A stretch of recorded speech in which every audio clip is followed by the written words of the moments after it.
안녕하세요, 여러분. 성공합시다. 성경에는 하나님이 심판에 대한 이야기를 하세요. 뭐 안 하면 죽여버릴 거야. 이렇게 무섭게 지금 출애굽기에도 여러 번 기록되어 있잖아요. 사실은 그거는 문어적이고 문학적인 표현이에요. 그만큼 중요하다는 것을 강조하고 있는데요. 하나님은 우리가 심판받는 것을 목적으로 하지 않으시고 그런 경고를 통해서 정말 아름다운 하나님의 자녀가 되기를 원하시고 성장하기를 원하는데요. 오늘 이 놋 물두멍 안에도 그 비밀이 들어있어요. 한번 살펴보도록 할게요. 자, 17절. 주님께서 모세에게 말씀하셨다. 너는 물두멍과 그 받침을 놋쇠로 만들어서 씻는 데 쓰게 하여라. 너는 그것을 회막과 제단 사이에 놓고 거기에 물을 담아라. 자, 이 물두멍은요, 제사장이 사용하는 것으로 성막에서 직무를 수행하기 전에 손발을 씻어야 되는데 그 물을 저장하는 곳이었어요. 이 물두멍의 위치는요, 회막과 이제 제단 사이에 놓여 있는데, 그러니까 제단에서 회막으로 가려면 이 물두멍을 꼭 거쳐서 가야 하는 거죠. 자, 제단에는 제물이 올려지잖아요. 그러면 그것을 이렇게 만지고 옮기고 그럴 때 손과 발에 피가 묻을 수밖에 없어요. 그것을 씻고 깨끗하게 정결하게 성막으로 들어오라는 이야기죠.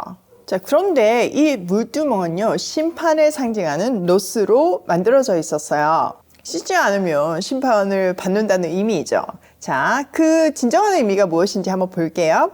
20절, 그들이 회막에 들어갈 때는 물로 씻어야 죽지 않는다. 그들이 나 주에게 제물을 살라 바치려고 제단으로 가까이 갈 때에도 그렇게 해야 한다. 이와 같이 그들은 그들의 손과 발을 씻어야 죽지 않는다.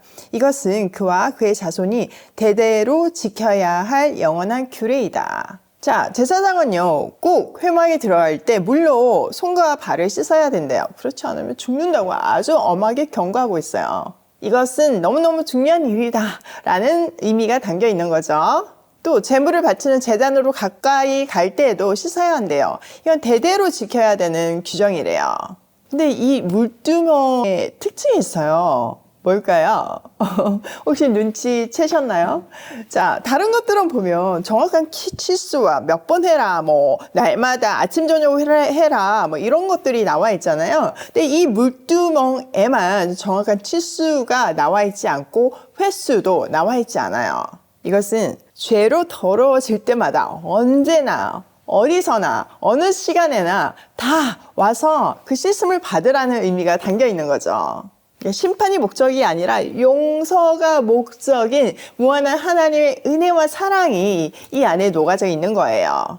자, 그러면 이 씻는 행위가 도대체 지금 우리에게는 어떻게 적용되어야 되는가, 이런 궁금증이 있잖아요. 에베소서 5장에 나와 있어요. 5장 26절. 그리스도께서 그렇게 하신 것은 교회를 물로 씻고 말씀으로 깨끗하게 하여서 거룩하게 하시려는 것이며, 와우, 물로 씻는 것은 말씀으로 깨끗하게 하시는 것이래요. 즉 우리는요, 말씀으로 우리 심령을 씻어서 거룩하게 되어야 한다는 의미가 담겨 있는 거죠. 디모데 전서에도 나와 있는데요. 자, 4장 5절에 보면 모든 것은 하나님의 말씀과 기도로 거룩해집니다. 깨끗해집니다. 이렇게 말하고 있어요. 그러니까 우리가 늘 하나님 앞에서 말씀과 기도를 받는 것, 그것이 우리의 심령이 깨끗해지고 거룩해지고 하나님께 담대히 나아갈 수 있는 방법이기도 하죠. 하나님의 자녀답게 살 수 있는 유일한 방법이 바로 말씀과 기도라는 것을 분명하게 알려주고 있어요. 또 요한복음 17장에도 보면요, 예수님이 이제 마지막 목요일날 세족식을 하는 장면이 나와요. 예수님께서 이제 발을 씻어 주려고 하니까 사실 그때 문화로서는 발은 종이 씻는 거거든요.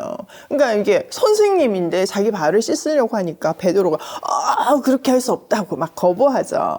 그런데 그때 예수님께서 네가 발을 씻지 않으면 나랑 관계가 없다라고 말씀하시니까 그제서야 막 또 극단적으로 그러면 온몸을 씻어주세요 막 이렇게 얘기를 하잖아요. 그 장면 기억나시죠? 그 예수님의 말의 의미는요, 한번 구원을 받은 사람은 다시 그 구원을 받을 필요는 없지만 늘상 죄는 짓잖아요. 그것을 회개하고 고백하고 씻김을 받음으로 해서 성화의 과정을 거쳐서 거룩하게 되어야 함을 뜻하는 거거든요. 즉 구원받은 우리도 그 구원에서 그 어떤 것도 끊을 수 없지만 매일 말씀과 기도로 새롭게 씻어서 거룩함에 이르러야 한다는 의미를 담고 있는 거예요.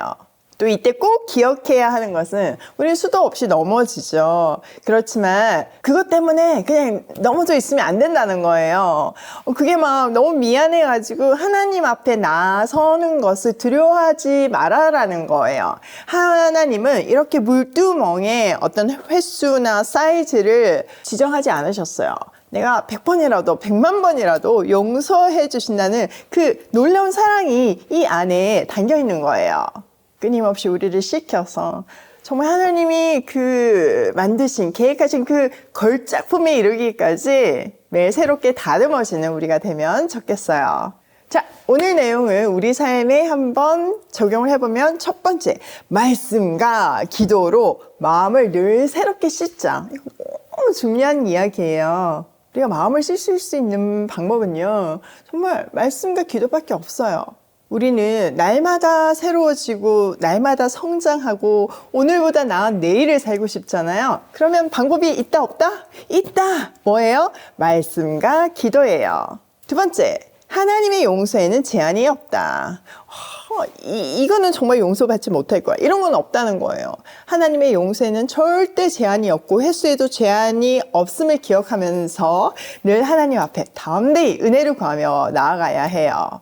세 번째, 무한한 하나님의 사랑이 내 삶을 책임지신다. 하나님은 절대 나를 포기하지 않으세요. 나는 나의 연약함 때문에, 나의 모자람 때문에, 나의 부족함 때문에 진짜 너무 이렇게 소망이 없는 내 모습 때문에 좌절하잖아요. 그런데 하나님은 절대 나를 포기하지 않으세요. 우리가 은혜를 구할 때, 말씀과 기도로 새로워지기를 원할 때, 용서받기를 원할 때 무한한 하나님의 사랑이 내 삶을 넉넉히 책임지세요. 하나님은요, 나를 창조하실 때 나의 미래도 창조하셨어요. 그 완벽한 미래를 믿고 말씀과 기도로 새로워지는 오늘이 되기로 해요.